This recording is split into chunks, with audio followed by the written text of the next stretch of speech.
Hey, this is the Growth Podcast with your hosts Ben and Brendon. This episode, we'll be talking about personal CRM, or the software that launched 1,000 friendships. I remember I was scrolling through my phone when I lived in Charleston over 10 years ago. I was there for an internship. And I remember just scrolling through my phone and looking at my contacts and being who can I reach out to? Whenever I felt a resonance with someone, I would just dial the number and call them. And I think I got a lot of pleasure out of the nostalgia of just talking to people that I knew. But I slowly began to realize that people really enjoyed getting phone calls from people they know. Oh, cool. And so I think that's sort of where my idea for the personal CRM sort of started. And for our listeners who aren't as familiar with CRM, so CRM stands for Customer Relationship Management, and it's typically used to refer to a class of software used by businesses to keep track of all the different potential customers or current customers that they're actively engaging with, which is important if you need to track when to contact people to try to get them to say sign a deal, or monitoring communications with a long-time, multi-year client to make sure they're getting the attention and services that they require.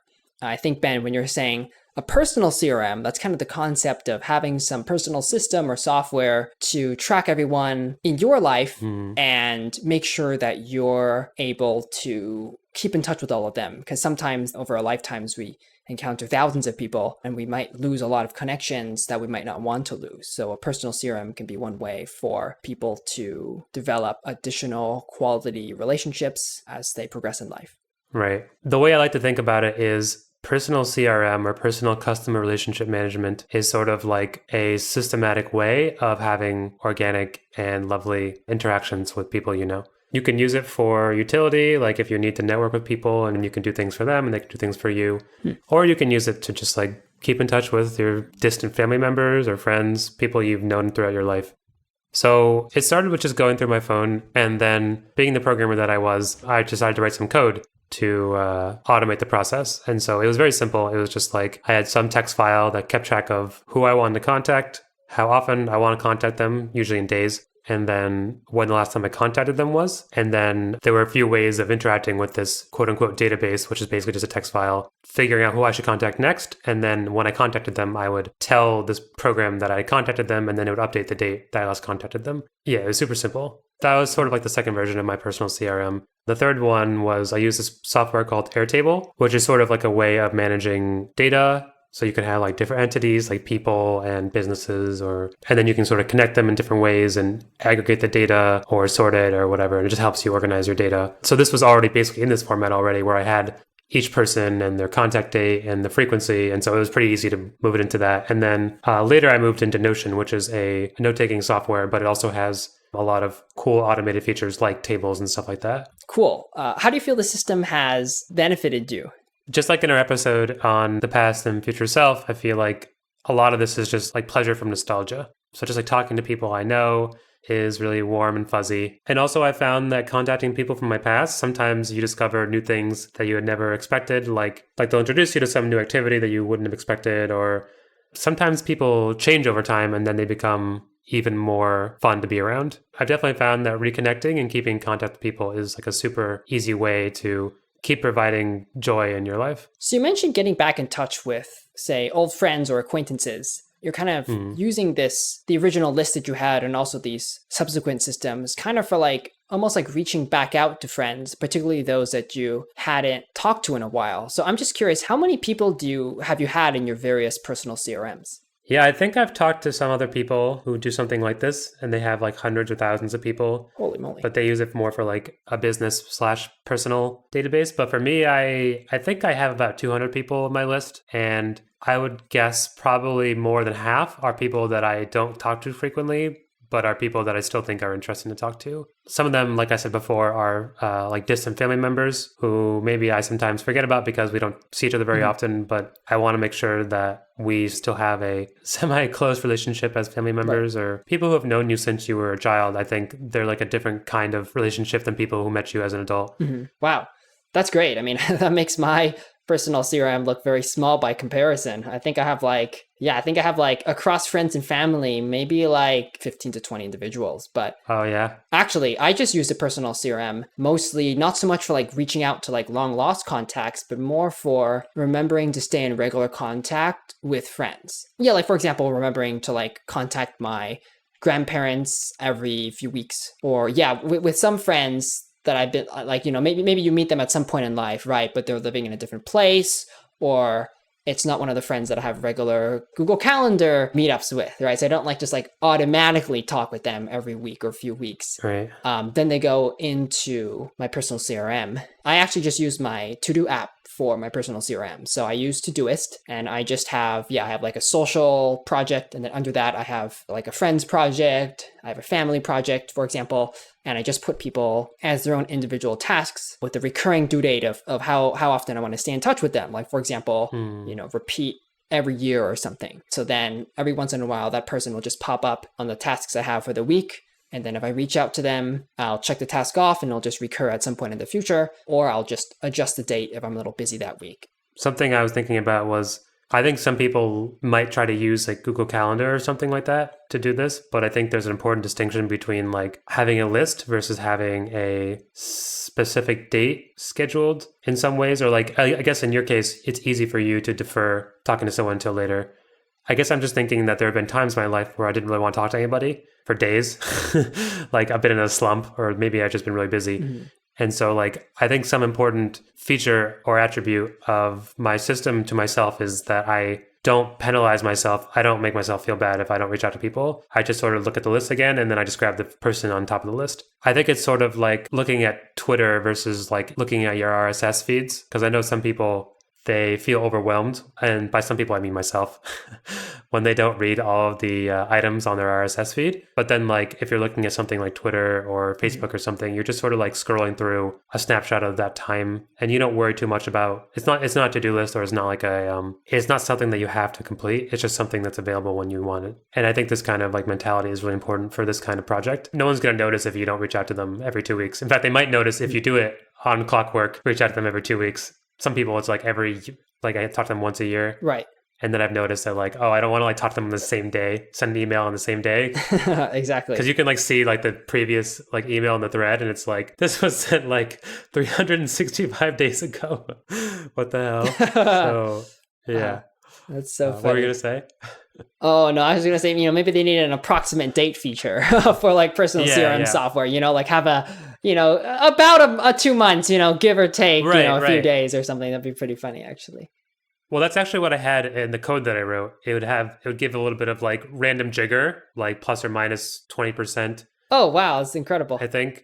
And then it would sort them all by the most overdue person. But it's brilliant. But it's way less work to just use a software solution that already exists, like Airtable or Notion or Excel even. That's one of the big reasons why I moved over to using an existing hosted solution like Airtable originally, because it was just like, I don't want to have to deal with maintaining this software. Yeah. And I think earlier, so you mentioned, I think one of the benefits of this personal CRM systems is like the time, or like the reminder, or like kind of like the nudge aspect of it, where you're getting back in touch with people. I think you also, I'm not sure, did you mention sort of the benefit is like improving the relationship with someone? No. Yeah, no, I didn't mention that, but that's a really good point though. I don't have a good sense of like what all the factors are that go into having a positive impression of someone in your life, but I feel like one of them is like, is this someone who thinks about me? Is this someone who reaches out to me, who makes me feel special? I feel like there's like a lot of small heuristics you can depend on to remember if someone's good or bad in your life. Uh-huh. Like I said, it's sort of like a systematic way of being a really nice guy, right? A really nice person, right? It's like you could have these organic interactions, but you're actually just depending on software to remind you. And I think that's like kind of the beauty of the modern world in a lot of ways. All this software can help us have really amazing organic interactions. Yeah, exactly. I think like a really good personal CRM would have a couple of additional elements. And I don't think either of us are doing this, but like for one thing, what I would really want to do is like, and I think this is something I can do by checking Facebook regularly, but like just like sending a message to friends on their birthday, right? I think that can be thoughtful. Also things like giving a gift out of the blue. Those things are like different than like staying, like then getting back in touch with the person, but there's still small actions you could take to kind of improve that relationship. That actually reminds me of a new recurring task I recently added to my schedule, which was to send compliments to my landlord. What? On a regular basis. Because I feel like if you want them to like you, then if you can show your appreciation to them, I feel like they'll view you as someone who's like on their side and not as like that annoying tenant who always is asking for things. This is something I'm sort of experimenting with this idea, but so far so good. I feel like my landlord has really appreciated it. I was going to say also, like, there's so much room for improvement on this because I know like Microsoft has one that hooks into all of their like Windows domain enterprise software. And I'm sure other companies have them for like customers. Yeah. If someone was dedicated enough, they could probably write one that hooks into like Gmail and Facebook and, SMS and can sort of like do all the work for you and then remind you using notifications instead of using your to-do list or using whatever I'm using. Yeah, like I think a lot of the things that CRMs regularly do could really enhance this. Like, for example, going through existing communications channels that people have, you can even see how often you like regularly connect with someone. One feature of CRMs is like you can take notes about the person. So like details about them. So when you next talk, you can say, hey. Oh, I do that. Yeah. Yeah. That's great. And that's not part of your personal CRM system, right? Is that just part of your note system or is it related to the CRM? So for some of my closest friends like you, we have like a dedicated like shared conversation queue of topics, right? Right. But I do like for my brother, don't tell my brother, but I've been keeping track of whenever I hear him talk about something he wants, then I write it down as like a potential birthday. Oh yeah, I do that. I do that for friends as well.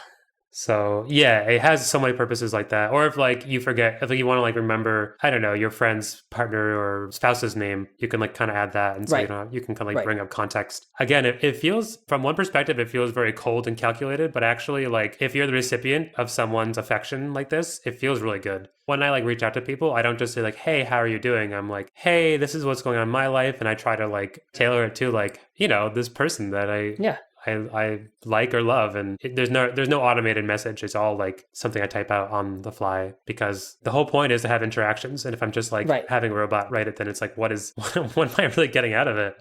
Yeah, that kind of reminds me. I did receive a virtual holiday card from a former coworker recently, and I thought that was really thoughtful as well. Makes you think of them again. It's kind of reinforcing that connection, and that goes back to one of the things I was going to mention. So it's interesting. You kind of are using this personal CRM kind of like for a few hundred individuals, kind of like. We'll call them maybe like close and also more distant friends. Like that's kind of like the audience. Right. And I would say I'm using this more for like close friends and immediate family. And I think one other audience that we haven't discussed directly, but like kind of was related to your landlord example was just like, I think this in general is just really useful for like networking or like broader utility beyond like a personal friend group. Right. Like I think there's this personal benefit as well, right? Like that. Why is my former coworker sending me this card? Probably because there's, the motivation might be friendship, but it might also just be like keeping in touch in case there's like a useful professional connection there in the future. Right. And I think that, this is really helpful for those types of scenarios. Another thing that CRMs are used for is actually acquiring and tracking potential leads, right? Or like, I guess in personal speak, like trying to keep track of individuals that you're interested in speaking with,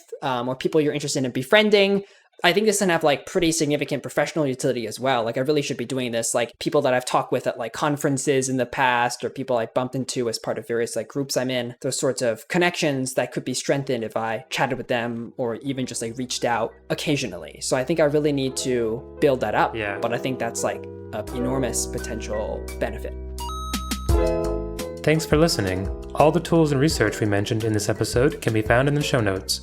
If you use any of the personal CRM tools, don't feel bad about reaching out to people only when you're feeling social and talking to no one when you're not.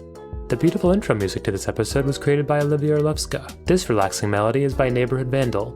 Links to both of these songs can be found in the show notes.